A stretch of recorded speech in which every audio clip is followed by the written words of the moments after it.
Hello everyone, I am Bogdan, and in this video we are taking a look at how you can remove the intake manifold for a 5 Series 3 liter N57 engine. We are starting by preparing the engine, mainly cleaning everything, because we don't want any foreign objects going in our pistons. Cover the intake port, cover the alternator, spray some snow foam, agitate everything, rinse, dry it,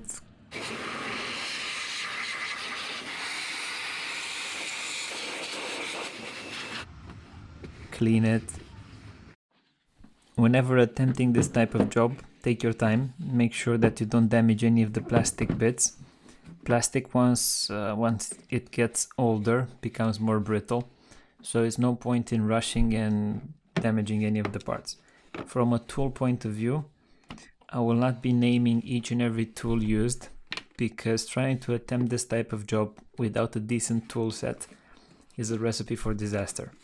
Overall, there are not any special tools. We're using normal hex bits, Torx, internal and external Torx, some extensions and some flexible joints.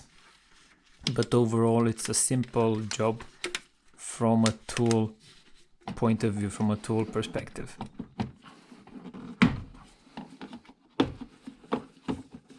Looking back, I would recommend here to remove that cross member.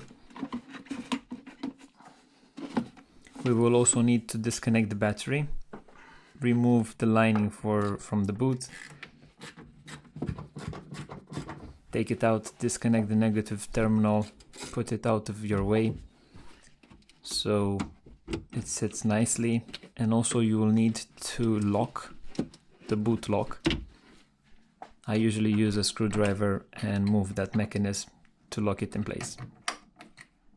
When you will want to release it, you reconnect the battery and press on the release button and it will unlock. For the intake pipe, here is where you will need to take a little bit of time to understand how that clip works, so that you're able to remove it without damaging it. Disconnect the sensor, push the supercharged pipe out of your way, and proceed with assessing the other things that you will need to remove.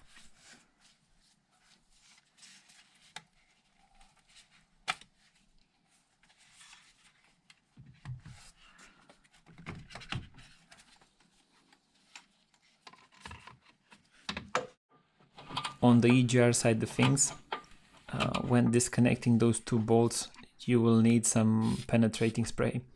In my case, they were quite seized, so I needed to spray the penetrating spray, allow it for it to do its stuff, redo the bolts, make them able to come out, but eventually they gave in and I was able to remove them. Take your time, assess the things that you will need to remove, don't rush it. On the electrical side of things, here is where BMW will really test your patience and they will test your nerves.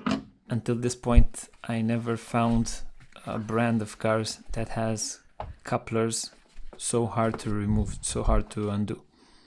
This will be an easy way for you to find out if someone else worked on the car. Usually, if someone else works on these cars, they will damage all the couplers. So take your time, understand how they work, and remove them without damaging them. Doesn't have a gasket. Here is where you could have removed the EGR pipe. Looking back, I would have removed it also. The same type of job and the same type of approach should be also for the 2-liter engine. And the same 3-liter engine should be very similar, even if it is installed on a different chassis. So 6 Series, 7 Series, also the X5, the other cars, the 3-liter engines will be very similar and the process will be easy to follow. Although this video is quite long, I preferred keeping in it all the major stuff that I removed, so that if someone tries to attempt this type of job, they will kind of have a good idea of the things that they needed to remove. Also, you can pause the video when you're doing the removal, and it might help you guys. On the side of the intake manifold, you will also have a bolt that holds in place the dipstick. You will need to remove that one. Always look at the overall picture. Try to see what are the things that are holding your intake manifold in place. At this point, the fuel pipe that is clipped to one of the sides, that one would have held the intake manifold down. Remove all the bolts for the top harness. That will allow for the electrical part to slide nicely out of the way. It's better to remove more bolts, more screws, so that the harness is not tensed. So rather than forcing something and breaking something, you're better off undoing a few more bolts so that you're able to take out the things in a more relaxed manner. For the intake manifold, we have 7 bolts, all of them placed in all sorts of positions. These bolts will be undone, but you will not be able to take them out completely. They are still held to the intake manifold, so make sure that you have undone them properly, and after that start wiggling your intake manifold.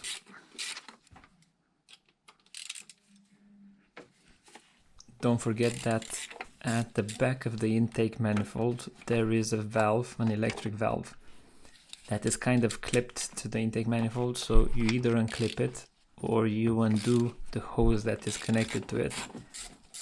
I kind of forgot about it, and in the last phase when I pulled everything, that clip kind of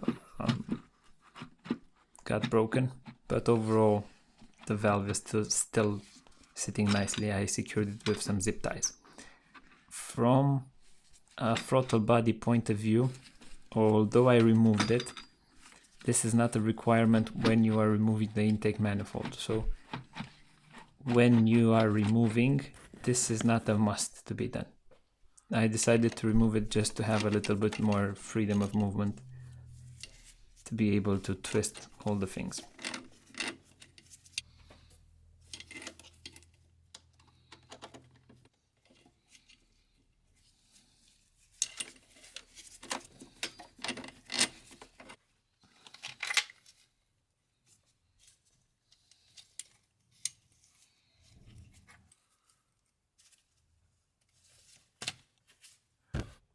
This is the first assessment of what we will have inside.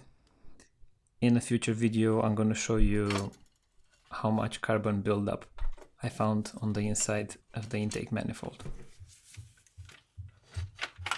When you are confident that you don't have any more screws holding in place the manifold, use a bit more force, wiggle it left and right, and you should be able to lift it completely.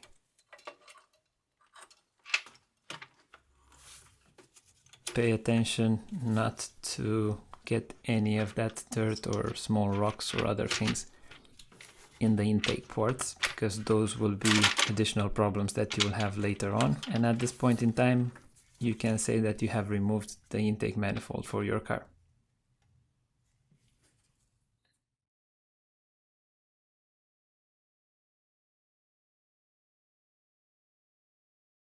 Cover the intake ports with some paper or whatever you have at your disposal, and after that I would say proceed in removing all the other dirt that you have there, just to make sure that that thing doesn't drop in your ports.